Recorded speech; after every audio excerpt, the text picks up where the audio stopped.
Okay, I got asked a question saying, I know I need to eat more food. I'm trying to recover, but I have such a small stomach capacity because I've restricted so heavily for so many years, and I get full so fast. So, what are some ideas of things that I can eat that are, nutritionally dense that aren't going to make me feel sick? I hate feeling full. Okay, well, a couple of things. If you've been restricting heavily and you initially start eating, probably anything that you're going to start eating initially you will feel really full. And fullness usually triggers a lot of anxiety and makes us feel like we've done something wrong, or makes us want to try to reverse that if we've gotten to a point where we feel uncomfortable. And the things you can eat when you have a small stomach capacity are just like the typical common sense nutritionally dense things. So peanut butter, nuts, cheeses, processed foods, foods that taste really, really good, and things that your body needs. And so as you start your recovery, these foods are typically ones that people have avoided for a really long time, but those are the ones your body wants. It wants foods that are easy to digest, that don't take up a lot of room in your stomach. What your body doesn't want when you're trying to nutritionally rehabilitate is lots and lots of fruits and vegetables. Those take up space and they have fiber, and they aren't going to do much for your recovery other than make you feel really full and bloated and gassy and uncomfortable. And so it's okay in your recovery to be very, very, very unbalanced as you're trying to rehabilitate. Oftentimes in an eating disorder, I should say all the time, we have this balancing act in our mind. We have this like, well, I want to be able to like have a certain amount of fruit. This is like when people are starting to recover. I remember having these thoughts as well. I'm going to incorporate like more processed food and like treats and sweets and things, but I definitely want to make sure I'm still eating like 3 fruits and vegetables a day. And I want to make sure I'm getting enough fiber and protein and watch my macros a little bit, but I'm still going to start, like incorporating foods I haven't eaten in a while. Well, I was still trying to like balance out what maybe a normal diet to somebody would look like. And when you're recovering, you just can't do that. Having that balancing act is a form, or trying to hold on to that is a form of trying to hold on to control.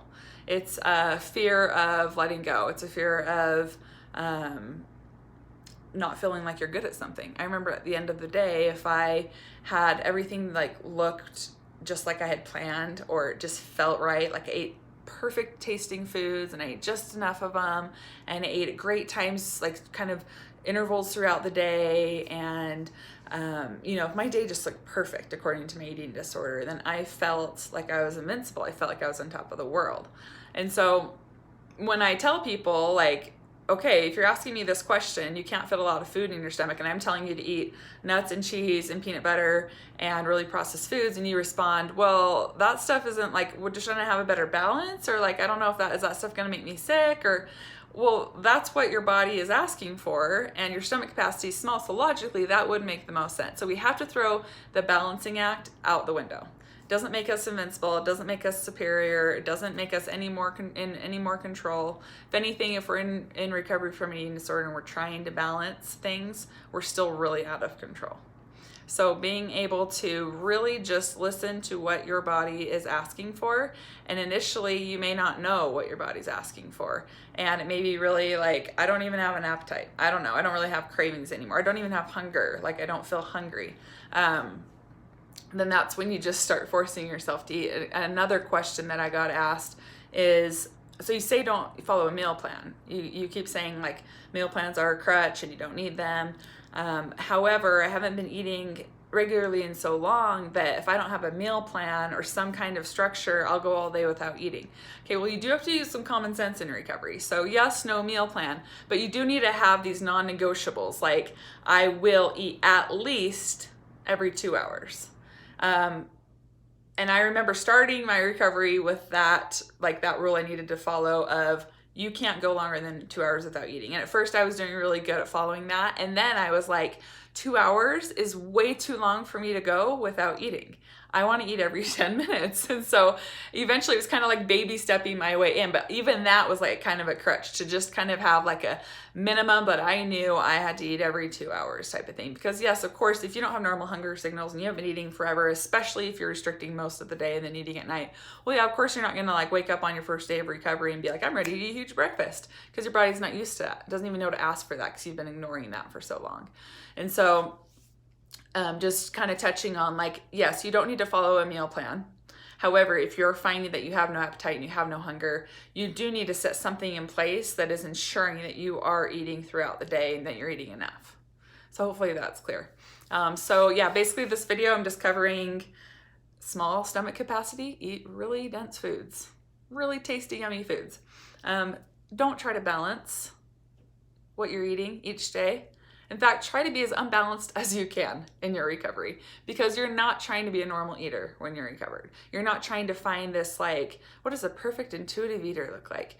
You are just following whatever those cravings are that you want, and you're eating them. And 3, you need to have some form, if you're very early on in recovery, of these non-negotiables that you will eat X meals, X snacks every day, and in between every couple hours, you can't go longer than this without eating. And then hopefully eventually your body's going to catch on. It will catch on, and it'll start feeling really hungry, and suddenly eating every 2 hours is going to feel way too long. And then if you're fully doing recovery, that's when you say, okay, I'm going to eat whenever I want. But at least you know you're getting enough food because you followed those minimum guidelines that you've given yourself for long enough. So anyways, kind of just covered a few different topics in today's video, just from a few different questions I've been receiving and wanted to talk about. So good luck.